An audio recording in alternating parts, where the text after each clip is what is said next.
I think we are live. I think we are ready. Yes, okay.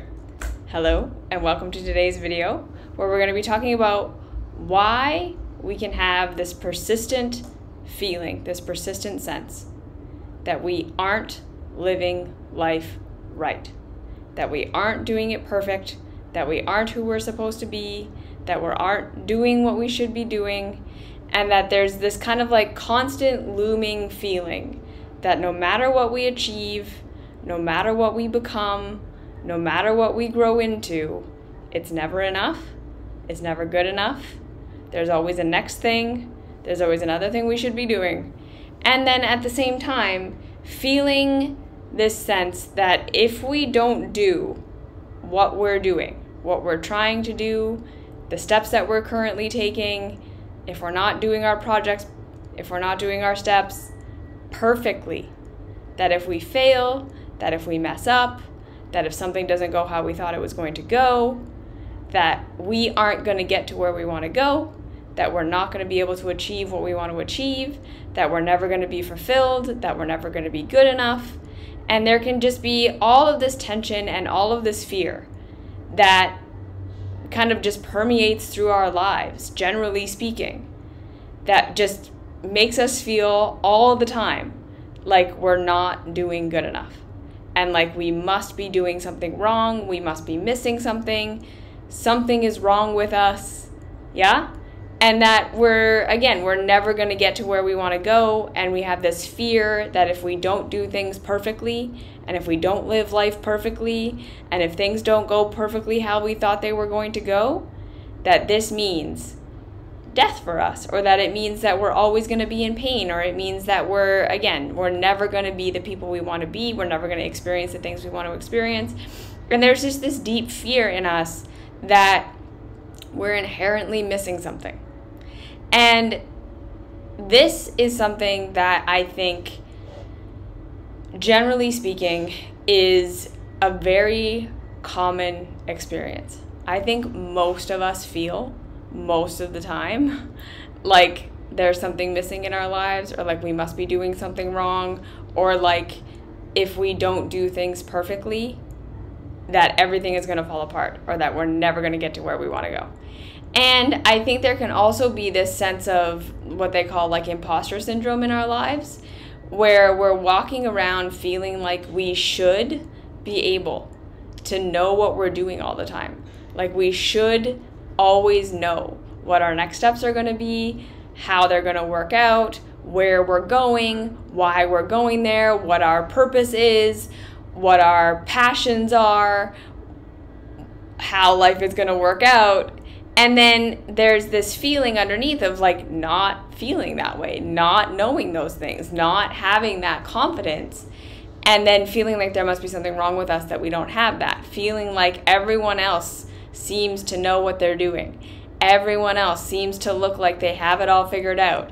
Everyone else seems to be doing the right thing, and I'm not. And I don't know why, no matter what I try and no matter what I do, I can't feel secure in what I'm doing.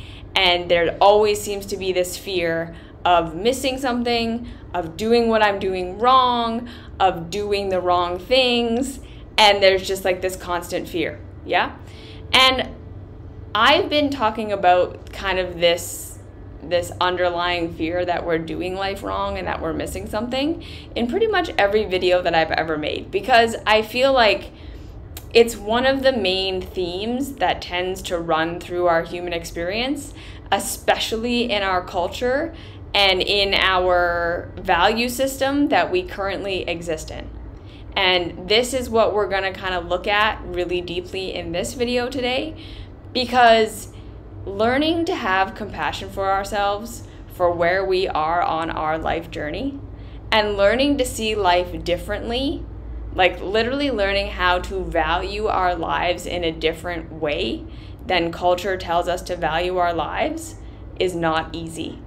But it is the thing that we are going to do. Yeah, this is literally the conversation my partner and I are having, because it's so common, right? And again, for a lot of us, we're continually looking for the thing. right? We're feeling that way. We're feeling like we're not doing it right. We're feeling like we're missing something. And the way we try to solve that is through fixing ourselves, is through looking for, okay, maybe I should quit this job, or maybe we should have kids, or maybe we shouldn't have had kids, or maybe we shouldn't have kids, or maybe we should do this, or maybe we should do that. Or we are taking our steps and we're doing what we think we should be doing and we're trying to figure it out. And while we do that, we just get so scared that if we don't do it perfectly, that if it doesn't work out perfectly, if the thing we think we have going doesn't work out perfectly, that means we made a mistake, we're doing it wrong, we missed it, and so then we put all this pressure on ourselves that if we don't do it perfect, it's the end of the world. And so, again, we feel this way, and then it pushes us deeper into our culture. It pushes us deeper into the value systems and the ways we have been taught to think, which actually drives that feeling further. Right? So everything that we're trying to do to try to solve that feeling of not doing it right, which is looking for what we should be doing, looking for approval, looking for validation, looking for someone to help us out, trying to do things perfectly, trying to feel like we have to have like a whole life plan and we have to have it all figured out, and if we don't, we have to try harder, or we have to get therapy, or we have to do all these things because we're supposed to find ourselves. And then we go to the self-help and the spirituality world, and they tell us you got to find your purpose, you got to find your passion, you got to like know what your 5-year plan is, you got to know what your 10-year plan is, and if you don't, you're not really achieving your goals, you're not really having a successful life, right? And it's just this never-ending cycle of feeling like we're never getting there, we're never arriving, we're never achieving what we should be achieving, we're never experiencing what we should be experiencing. And like I said, and then that drives us deeper into the systems that are actually causing us to feel that way. So what I'm going to be talking about in this video is how to see the underlying value system that's making us feel that way. The underlying value system, the underlying mindsets, the underlying cultural indoctrination that constantly pushes us into this state of feeling like we're failing at life, we're not doing it right, we're not doing enough, we aren't enough, and like we have to have all the answers and we have to do everything perfectly in order for life to be good. Okay? I want us to be able to look at that value system and to look at the like foundations that we're working with so that we can start to challenge and change those foundations, because we're not going to be able to redecorate the house enough to make a rotten foundation not rotten. Okay? We have to think of it this way. When we are feeling that feeling of I'm not doing life right and I'm failing and I'm not living up to my purpose and I'm not living up to expectation and I don't even know what that is and I have to do things perfectly, I want us to be able to recognize that that's coming from a deep-seated value system and way of looking at ourselves and way of looking at the world that can be and should be questioned. That it's not about necessarily figuring out the right thing to do, and it's not necessarily about trying to be perfect and figuring out how to be perfect, nor is it about trying to convince ourselves that what we have is fine and that everything's fine and it's all going to work out fine when we don't feel that way. We want to be able to address the underlying root of what's going on there, yeah? So we can support ourselves in shifting out of the mindset foundations that are causing those feelings, that are causing those spirals, yeah? So we can shift into something new. And this, again, is like, if you're wondering what's in the mystery school, this is what it is. We do all this deep emotional processing work and questioning of our thoughts and our experiences and our realities and processing what we went through, so that we can find a new way of looking at how culture has indoctrinated us into certain mindsets and ideals that, for most of us, again, is the water that we're swimming in. We don't see it as a mindset we can question. We don't see it as a cultural conditioning. We see it as reality. Yes? Like most of us are walking around saying, it is simply reality. that I have to figure out my life, that I have to do it right, and that if I'm not constantly achieving the next thing, if I'm not constantly feeling like I'm living my purpose, if I'm not constantly doing something that I can post to Instagram and get 100 likes, if I'm not doing what my caregivers imprinted on me to expect of myself, that I'm failing at life. And again, most of us don't even see that that's something we can question. Most of us don't even see that that's something we can be like, what if I don't have to live that way? That just seems like, no, that is a given. That is reality. That is true. And so I have to figure out how to do all these things right and be who I'm supposed to be. And that's the solution. Okay? So like I said, this is basically what we unpack in the mystery school, and it takes time. So that's why, again, the mystery school is too long. And this is why I want to say, like, in this video, I'm going to give you some insights and some things to work with, but it's not going to be something you just like walk away from this video and know how to never go to that place again. Yeah, this perfectionism root and this if I don't do it perfect root is really deep in most of us, and it's really complex. And learning how to have compassion for ourselves, the parts of ourselves that are deeply afraid that if we don't do life perfect, we're going to get rejected, that we're going to lose love, that we're not going to be supported, that we're going to be isolated, that everyone's going to leave us and hate us and reject us. That part of ourselves that feels like if I'm not hard on myself, if I don't push myself for perfection, everyone is going to leave and everyone is going to be disappointed in me and I'm never going to be loved again. We're not going to just love that part of ourselves safe a couple of times and then feel better, right? That part of ourselves that is driving us to try to be perfect, to try to figure it out, that is saying you cannot make a mistake, you cannot fuck this up, you cannot do this wrong, is deeply, deeply, deeply indoctrinated. Again, that if we don't do life right, we are going to be abandoned and rejected. And that is a deep, deep fear for most of us. That when we really look at this root of like, if I don't live my life right, and if I'm not living up to expectation, and if I don't do it perfect, when we start to like look under the surface, what's actually going on there? What am I really feeling? What am I really afraid of? What do I think is going to happen if I don't do it perfectly? Most of us are going to come to a couple of things. One, right? I'm going to be abandoned and rejected, and people are going to judge me and criticize me, and I'm going to be alone forever.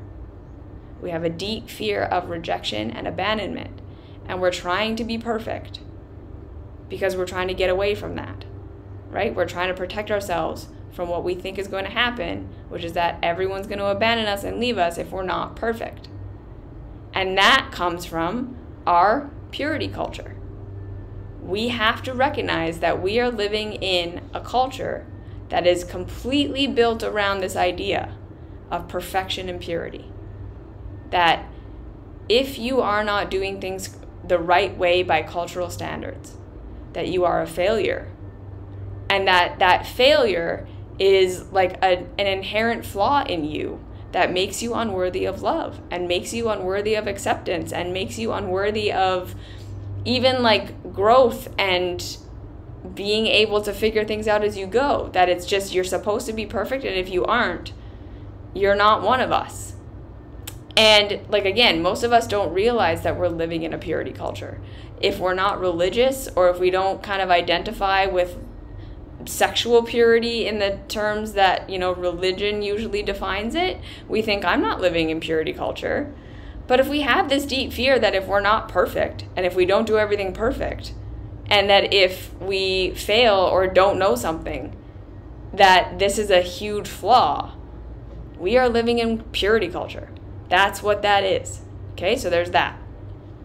And then there's the second thing of the indoctrination of especially the spirituality and the self-help and the personal growth world that tells us that we're supposed to know what we're doing all the time. that if you're truly living your purpose and if you're truly living your life right, that you're going to feel inspired and you're going to feel aligned and you're going to feel like you know what you're doing all the time. And if you don't feel that way, that you're lacking something spiritually, that you don't have the right goals, that you're not being authentic, that you're not doing the spiritual things you should be doing so that you can be aligned. And that is a lie. That is not reality. Every single person on this planet, even when you are doing something that you absolutely love doing, that you know is your passion, there are going to be days and times, number one, where you have doubts, where you don't know what you're doing, where you lose direction, you lose motivation, it's not all fun and shiny anymore. There are going to be days and weeks where it's just hard, and like I say, where we question things, where life happens in a way that challenges us or scares us or goes in a way we didn't think it was going to go. And everything then becomes up for debate, and we don't know. And that is normal and natural.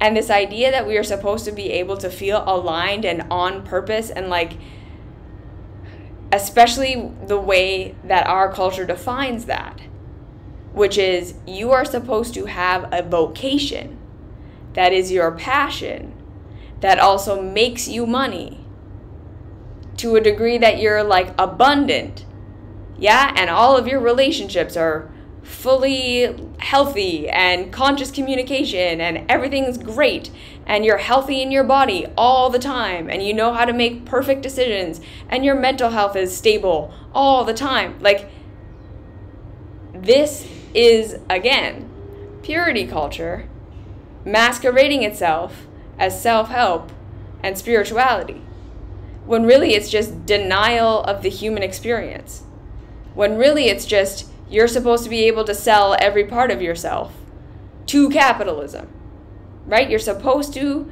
have no needs and have it all figured out and have a passion that you can sell, that makes a lot of money, that's also aligned, and then you have perfect relationships and a perfect body to go with it. That is an insane expectation. That's an insane expectation to put on any human being. And yet, a lot of the time, this is what spirituality and personal growth makes it sound like we are supposed to be experiencing. And that's so much pressure. And again, a huge denial of reality. And then the next thing is that we live in a world that we are never going to be able to fully control or fully predict. We are never going to be in a place where we totally have life figured out, because things are always going to happen that we didn't think were going to happen.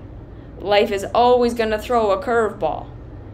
We are going to achieve the things we want to achieve, and they're not going to, satisfy us the way we thought they were going to. We're going to continually go for something, and we're like never going to get there. There are going to be times and places where the things that we pursue, we don't achieve. And we aren't given tools to handle that a lot of the time. We are not given the tools to work through when life goes sideways and we don't know what we're doing and how to handle all of this, okay? And then lastly, a lot of us haven't been given the tools to process what our deep subconscious believes a perfect life even is.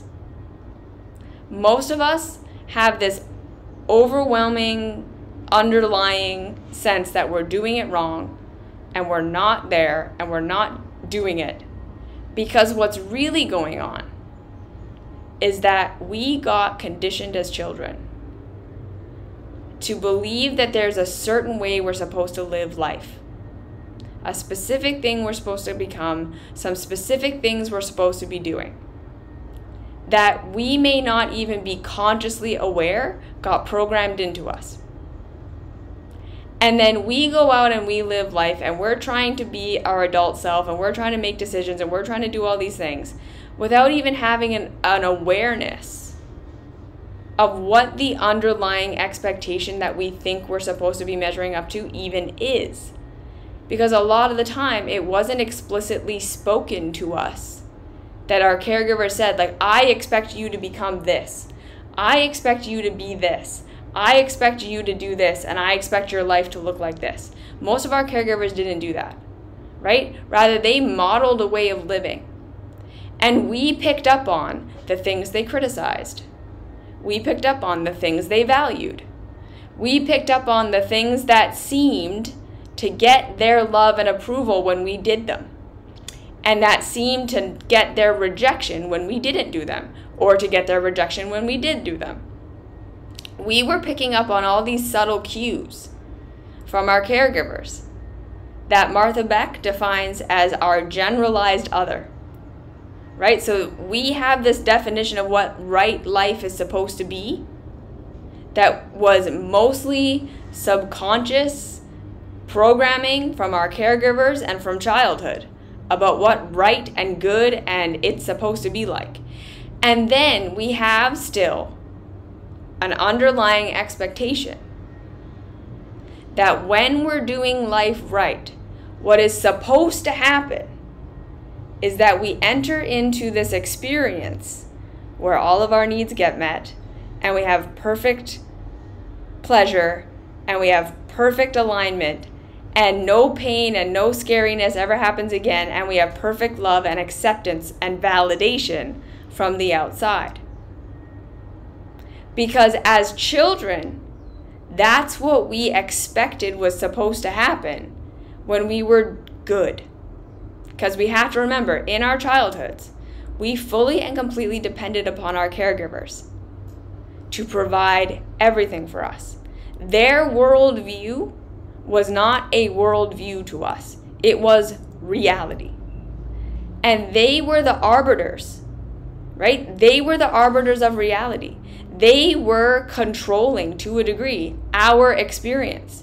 And we absolutely were, and I know people don't like to accept this, victim to them. Because we didn't have autonomy. We didn't have choice. We couldn't do things differently. If we were having a shitty experience in our childhood home, our only course of action was to change ourselves, to figure out what we were doing wrong, to figure out how our behavior was the cause, because from our childhood perspective, we could not understand that our caregivers didn't have perfect control over reality. Sometimes our caregivers weren't able to give us what we needed. They weren't able to meet our expectations. They weren't able to validate us. They weren't able to take our pain away. Not because they didn't want to. Not because they didn't care about us. Not because they were bad or neglectful parents or caregivers, but simply because they couldn't. They didn't have access. They didn't have awareness. They were tired. And we couldn't see that. From our vantage point, our caregivers were gods who were capable of taking away all pain, who controlled everything that we needed, and their validation and their love and their approval was the middleman between us getting our needs met and pain getting taken away, and us not getting our needs met and us being in pain. Their antagonism was absolutely an existential threat to us. So we were expecting, as children, to be able to have a perfectly safe environment to express ourselves and to get our needs met and everything to be perfect. And when that didn't happen, our only way of viewing that was, I must be doing something wrong. Because caregivers could make it perfect for me and they aren't. And the only reason they wouldn't be is because of something I'm doing or being. So again, a lot of us have this deep feeling that we're doing life wrong because we're not experiencing the utopia we're still seeking for, that we didn't get in our childhoods, that we're still expecting is supposed to happen when we do life right. Like, we don't even realize that this is a deep-rooted childhood thing. That if I do it perfect, what I'm supposed to experience is utopia. I'm supposed to experience heaven. I'm supposed to experience all the love and all the validation and all the protection and all of the provision and ability to express myself and just be safe and relaxed that I've ever wanted. So we feel like we're not doing life right because we're not experiencing that. We're not experiencing perfect validation from the outside. We're not experiencing a life with no bumps or bruises. We're not experiencing complete safety. And we just continually make that mean I must be doing something wrong. Instead of being able to say, okay, no, that's my childhood perspective, expecting a perfection that is never going to come. Expecting a perfection that is never going to come. And also, like I said, having these underlying expectations about what our caregivers expected or wanted that we took on subconsciously, that we need to start to look at in terms of like, well, what do I think would be good enough? What do I think would be living up to expectation? Where do I think I'm failing and why?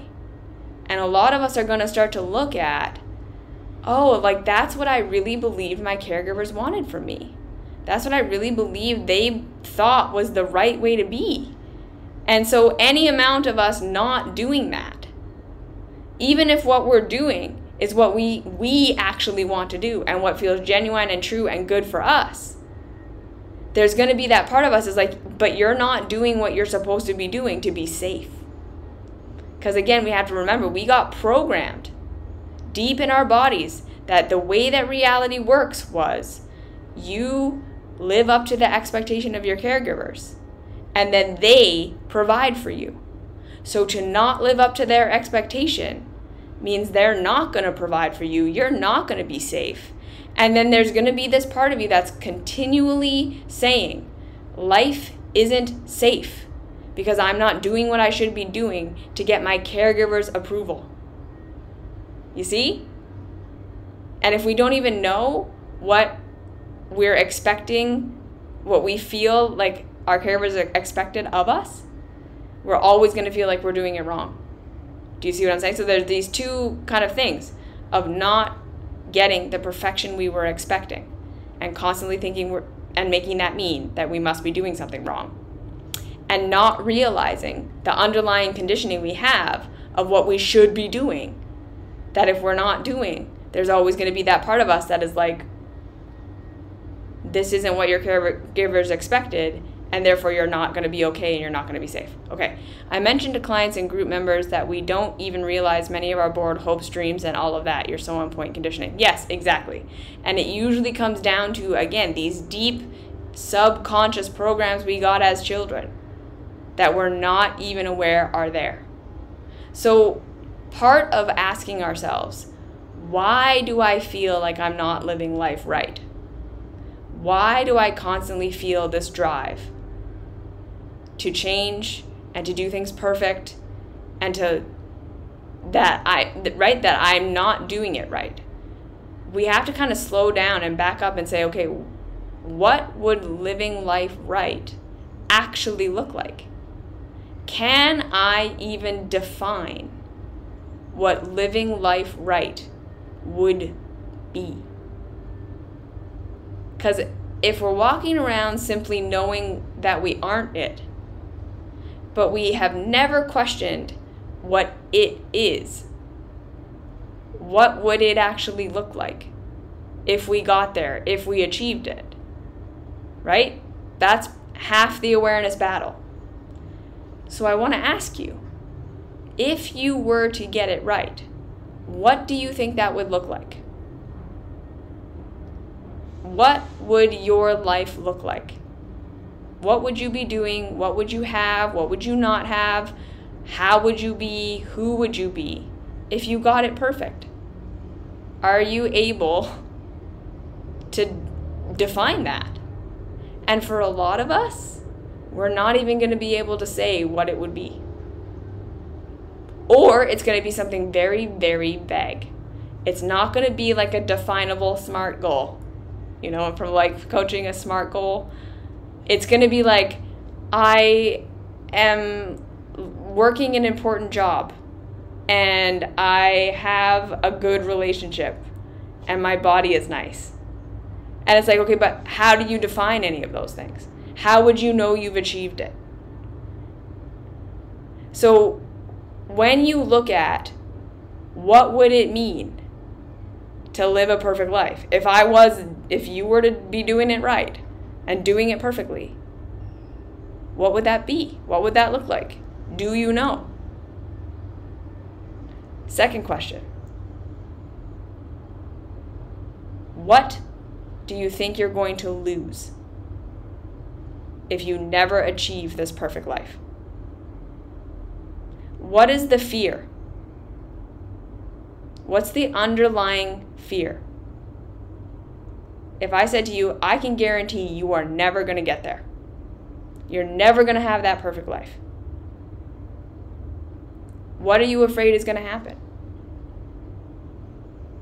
If you never get this perfect life, then what? And then what? And then what? And then what? What are you really afraid of?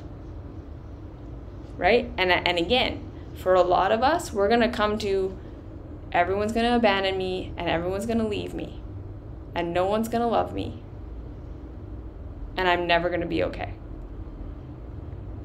And usually, like right in my coaching sessions, when we get to there, the next thing that I like to invite people to consider is okay, so right now you don't feel like you're living your perfect life. You don't feel like you're doing it right. You feel like you're missing something. You're not there. Can you think of anyone in your life who still loves you and who still thinks you're great and who's still there for you, even though you're not living your life perfectly? Because you're not living it perfectly right now by your own standards. Right? Most of us would say, I'm not doing it right, I'm not living perfect. And the reason that is so bad is because I am going to lose everyone and everyone's going to abandon me if I never get there. And I would say, okay, can we start to question that narrative? Is it really true? Or is it possible that you're not doing it now? You've never done it. You've probably never lived your perfect life. And yet, I'm willing to bet that there are some people in your life that still love you. And that everyone hasn't abandoned you. And that you've made mistakes and you've figured things out and you've gone forward anyways. So we can start to question this idea that not living life perfect means I'm never going to get validation and I'm never going to get love. Because we can start to think of, well, have I been validated in some ways? Are people still there loving me? Is it really true that not living a perfect life means complete abandonment? Can we just start to open to that idea that maybe not being perfect doesn't equal complete abandonment, because we're not perfect now and we're not totally abandoned? Okay? And the next question is, what exactly do you think you're going to get when you start living life perfect? What are you expecting is supposed to happen when you've gotten there, when you've reached it? Even if right now you can't define it, can you tell me what you're expecting will happen when you get there? If you were to achieve this perfection, how would you know you're living life right? Based on the results you're expecting are going to happen when you are. Can you tell me what is going to happen? How you would know you're doing it right? And again, I want you to really take your time with that question. Right? If the first answer is, I don't know, I'd feel better. In what way? How would you feel better? What would feel better? What would better feel like? What are you expecting to feel? How are you expecting other people to respond to you? Right? What is your expectation of what you should be receiving from others when you get your life perfect? What's your expectation of how life should be going and what should and shouldn't happen when you live it perfect? Is there a specific result you're expecting? Like, I have infinite money, or I never get sick again, or I have this perfect partner who fully loves me, or my caregivers finally accept that I'm awesome and validate me and tell me that what I'm doing is good. What are you questing for? What are you expecting is going to be the outcome when you live life perfect that you're not experiencing right now? And what would that outcome do for you? Why do you want that? Why do you want the outcome that you think you're supposed to get when you reach perfection? If your caregivers or everyone around you were to say, yep, you did it, you arrived, we all agree, you're perfect, you're doing it perfect, what then happens? What are you expecting is supposed to happen then? If everyone were to validate you and everyone said you're doing it perfect, what are the results you're expecting? Then what? And I want us to start to say, okay, is that even possible in reality? Because a lot of us, again, are really looking for, and then no one ever judges or criticizes me ever again. And then everyone is always just proud of me and understands me and validates me and makes room for me for the rest of my life. And then I think we're also expecting that, and then I get perfect results from everything that I do. Right? Nothing ever goes wrong. I never make a mistake again. And everything just works out how I thought it was going to work out. And unfortunately, this is never going to happen. This is one of those really tough things that we face on the self-love path, is learning that we're eventually going to have to grieve the loss of this perfect life that our childhood self imagined for us, that is never going to be possible. The utopia where everyone loves and validates us all the time, and where that love and that validation means that we get good results from everything we do for the rest of our lives and never suffer pain again, is never going to come. We aren't ever going to be fully loved, understood, and validated by everyone around us. And even if we were, life is never going to be perfect. We're never going to avoid all pain and be able to get all pleasure whenever we want it, however we want it. And that is a tough pill to swallow. Learning that life is pretty much always going to contain some mess. That there's always going to be something that we're not going to be able to predict. That at the end of the day, there are probably always going to be people in your life, maybe people who are very close to you, who don't approve of what you're doing, who don't understand what you're doing, who don't validate what you're doing. And that you don't have to make that mean that you are doing something wrong, but that you can learn to validate, love, and support yourself. This is what stepping into the adult perspective is all about. This is what realizing when we're in the childhood perspective that says, if I'm validated by everyone around me, I will be perfectly loved. And when I'm perfectly loved, I'm going to be perfectly provided for. That part of ourselves that's constantly saying, you need to do it perfect, You need to measure up. You're not doing good enough. You're not doing it right. Is the part of us that is that childhood self that's saying we're experiencing pain, so we must be doing something wrong. Because the only reason we would experience pain is because caregivers aren't caring for us perfectly. And the only reason they wouldn't do that is because we're doing something wrong. Right? It's the childhood self that's saying, we're not getting that validation.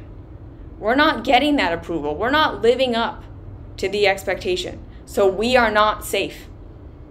And therefore we are not good enough.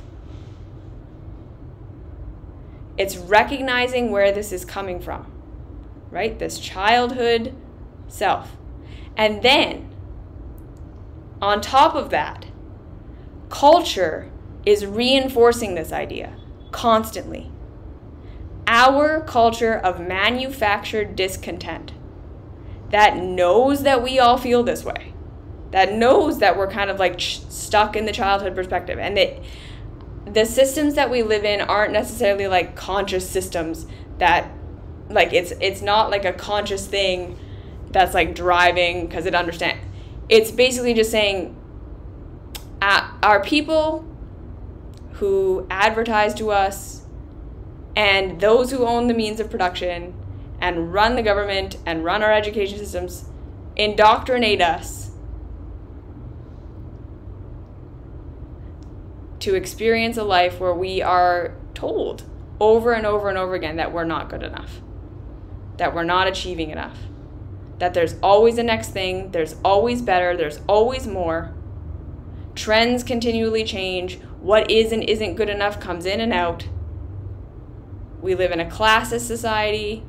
We live with all these cultural, this is how you're supposed to go. This is what you're supposed to do. Thanks for being here, Lions are. And if you aren't that, and if you aren't doing that, and if you aren't being that, you're failing. And don't worry, because we can sell you something to make that pain go away. We can distract you with something. There's food, there's drugs, there's sex, there's money, there's the self-help and the spirituality world come in and say, don't worry, we can give you the fix to that.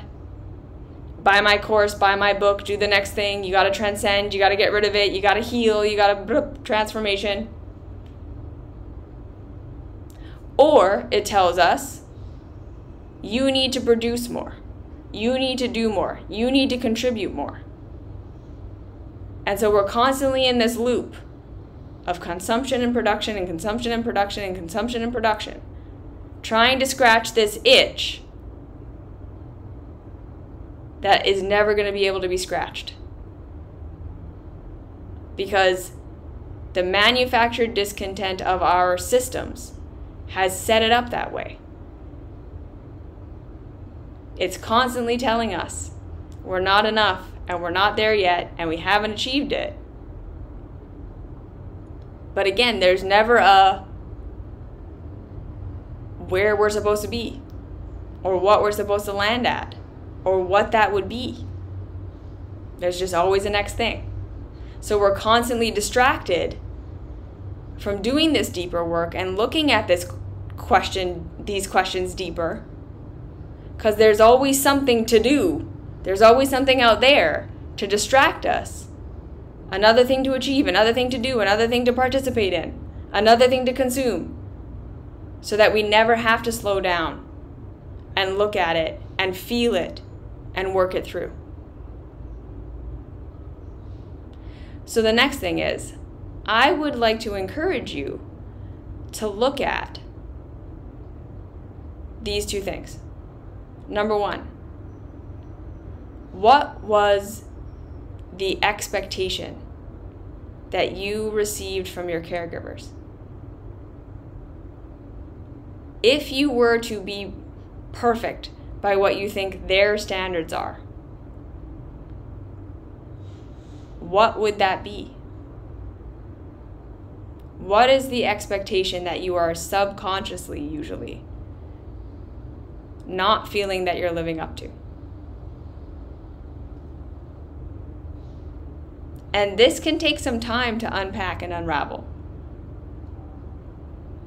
But to really go back and say, okay, like, what were all the things I was absorbing? What do I think I'm supposed to be for them to approve of me? And have you ever really considered that before? What do you think you're not measuring up to? What are the foundational beliefs they handed you about what a good life is and what doing life right is? And where are you failing to live up to that? Either consciously, because you're choosing not to live up to it, or you've never been able to live up to it. It's just not something that's in your nature. And rather than being able to unpack that and say, okay, well, yeah, I don't have that same value. I may never be that. Or learning to say, okay, that was their expectation and that's what they did, but my life is different. I'm not them. I'm not ever gonna become that thing they wanted me to become. Can we start to take on that adult perspective? I'm like, okay, I'm gonna fail that. And can we start to comfort the part of ourselves, again, that believes that if we fail our caregivers, that everyone's gonna leave us and abandon us, and that that's gonna mean we lose all capacity to have provision, right? Because that's really, again, what we're afraid of when we're afraid that we're gonna be abandoned. It's that childhood self that's saying, if I'm abandoned, I'm fucked. My needs will never get met. I'll never be safe again. Because again, in childhood, we could not provide for ourselves. And in childhood, we could not conceptualize a situation where we could provide for ourselves. We were being imprinted that the way reality works is you are accepted by your caregivers, and then they provide for you. You are rejected by your caregivers, they don't provide for you. And we have to start to do the work to show ourselves, again, I'm not living up to my caregiver's expectations. I'm totally not doing it perfectly. I'm not what they expected me to be. And yet, I'm okay. I can figure it out. I'm an adult now, not a child anymore. And we have to pull ourselves again into that adult perspective that shows us that even if we don't live up to their expectation, we are going to be okay. Because we're no longer living under their roof, or even if we are, we're still adults that have autonomy, right? And this, again, is a deep nervous system program. This is not a conscious thing you're just going to think your way out of. We often have to feel that fear and feel that anxiety and feel that feeling of I'm not doing life right, I'm not doing life right, I'm not doing life right. And we have to show ourselves, okay, true, I'm not, but look, I'm an adult now. And the consequences of no longer living up to my parents' expectation are no longer, and now my needs don't get met. Now as an adult, I cannot live up to their expectation. And they can outwardly disapprove of me, or they can be somewhere totally else in the world and have no idea what's going on in my life. Either way, it doesn't matter. At the end of the day, I cannot live up to their expectations and still be okay. And we have to grieve and feel sad for the parts of ourselves that didn't get their needs met, that weren't loved and supported the way we needed to be loved and supported, and that blamed us for that. This is another big part of the processing a lot of us have to do, is realizing where we took on that blame, shame, and guilt that said, if I'm in pain, if I'm not getting my needs met, that means I'm doing something wrong. Instead of it meaning, where are my needs not getting met? What's happening in real reality? What do I really want? What do I really need? And how can I start to get those needs met for myself now as an adult? We're still in the childhood perspective that just says, if I'm in pain, I need to be approved of so that someone outside of me will understand why I'm in pain and then fix it for me.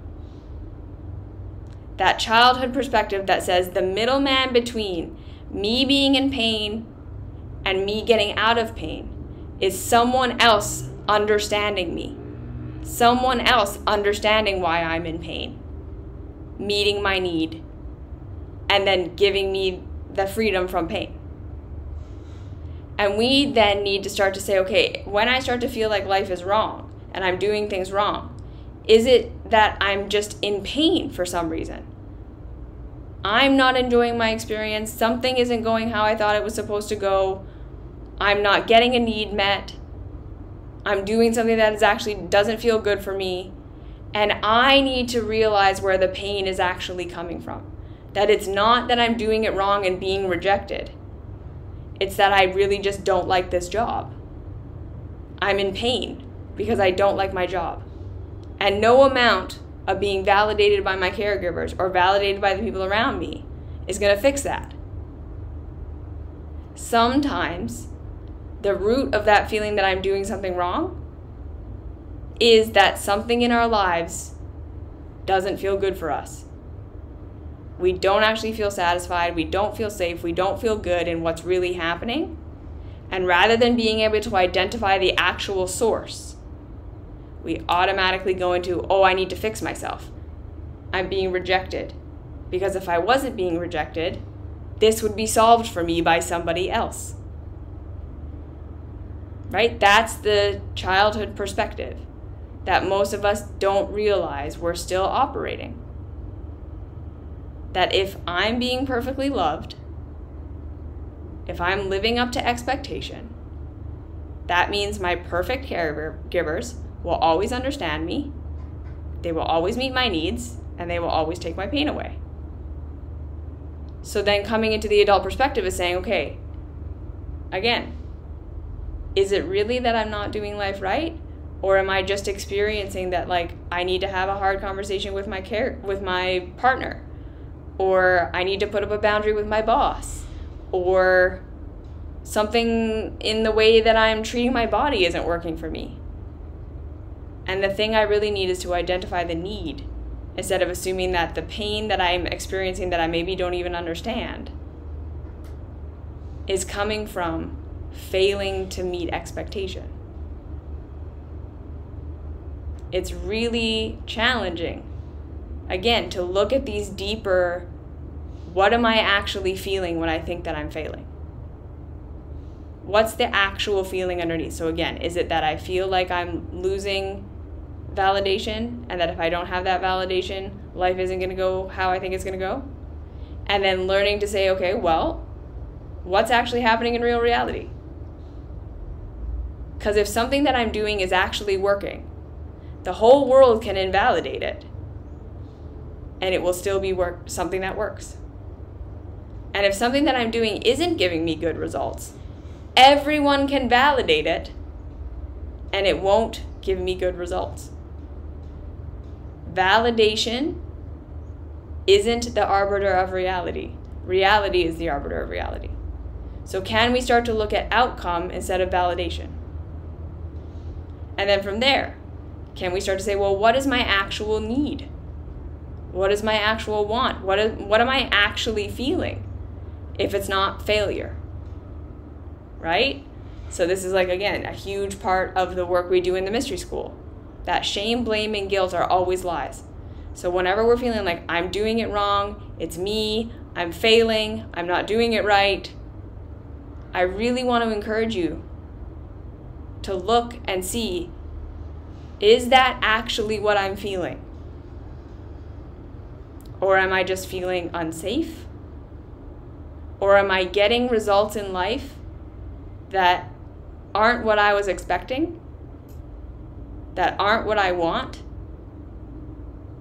And I'm assuming I need to live up to expectations so someone else will figure that out for me and fix it for me? instead of me figuring it out and fixing it for myself. And then realizing that, learning to have compassion for that voice. That perfection voice that says, if I don't beat you up, if I don't continually criticize you, if I don't continually look for how you're not doing it perfect, if I don't look at all of your mistakes and say, see, you failed, you fucked up, life sucks, that you're not going to be safe. Right? We start with having compassion for that voice, that it's not actually right about reality. The voice that's telling you that you're not doing it right and that you're failing and that you're not enough is saying that because it's trying to protect you, because it really believes that the only reason you could be in pain is because you're not living up to expectation. And we have to have compassion for that voice. First and foremost, before we're ever going to be able to change the narrative, we have to be able to just say, okay, thank you for being here and thank you for trying to protect me. And then we're going to recognize all the thoughts that come up that say, if I don't beat myself up, if I don't push myself, if I don't do all this, I'm never going to get where I want to go. I'm never going to have a good life. I'm never going to be safe. And we have compassion for that too. Right? Most of us aren't going to be able to start with, okay, I can let go of that perfectionism and just step into being nice to myself and realizing that I can fail and it's okay and realizing I can meet my own needs and all that stuff. We're not going to get there right away. We have to start with just saying, okay, I'm just going to start with witnessing that voice that is so afraid of not being perfect. And making space for that voice and loving that voice as the child voice that it is. And stop seeing it as like the adult you that knows and is true. And just start seeing it as a scared child. Just making that shift can be huge in starting to get to these deeper questions. What if you were to start to look at that perfectionism voice not as an adult, true voice that you should follow, but as a scared child part of yourself? Can we just start with that? Can you just have compassion that that voice really believes that if you're not perfect, your life is going to fall apart, and that that's a childhood perspective rather than seeing it as the ultimate truth? If we can just start with that, just compassion for the perfectionism voice as a child, not as an adult, we can start to move towards it loosening our grip on us. Then you can start to ask these deeper questions. Then you can explore this. And again, if you want help, therapy is great. Working with coaches can be great. Doing thought work is really great. The Mystery School is great. There are lots of resources to help you do this deeper work. You can take these questions and try and work them on your own. Read Martha Beck's books. I really encourage you to read her books. There are lots of resources out there to help you do this deeper processing. But I want to encourage you to do the deeper processing. To question these thoughts. To question this instead of automatically assuming it's true. Right? Instead of running down the rabbit trail of, I feel like I'm failing and therefore I am, and here's all the things that I need to do to fix it, and da-da-da-da. Let's start with just observing the voice as the childhood voice that it is. And then asking these questions. Doing the deeper processing work. Getting help. Getting support. There are lots of ways to look at this. And it's going to take time. And there's not going to be an answer. Or a thing. It's going to be a process you process through. Okay? So hopefully this gave you some things to start with, some things to think about. Our culture is wrong. In real reality, you are living life right. You're doing the best that you can. You're never going to have full control. You're always going to make mistakes. There's always going to be pain, and that doesn't necessarily mean that you're doing anything wrong. Sometimes there's going to be pain you can figure out and control, and sometimes there's going to be pain you can't and you can't. And that's reality. And that doesn't mean that you're failing. And you can still be loved even if people don't validate your choices. You can still get your needs met even if people don't validate your choices. And you can make mistakes and you can figure it out as you go. And that's what life is actually going to be. And you can give yourself permission to celebrate the steps you're taking instead of waiting until the end goal to say that you did something good. Because we can spend our entire lives chasing and accomplishing goals and never feeling like we got there because we didn't experience any of it. We didn't appreciate any of it. We didn't validate any of it. It's cultural values that need to be questioned. Okay? So there's a lot there. That was a lot of different things. Things to think about, food for thought. So there's lots more videos on my YouTube channel, Perception Trainers, for more on this. Come join the Mystery School. We go super deep into this. Do work with a therapist. Read Martha Beck's books. Like I said, there's lots of ways to process this. And I hope that this opened your mind to a deeper journey than just what am I supposed to be doing and how do I do it right.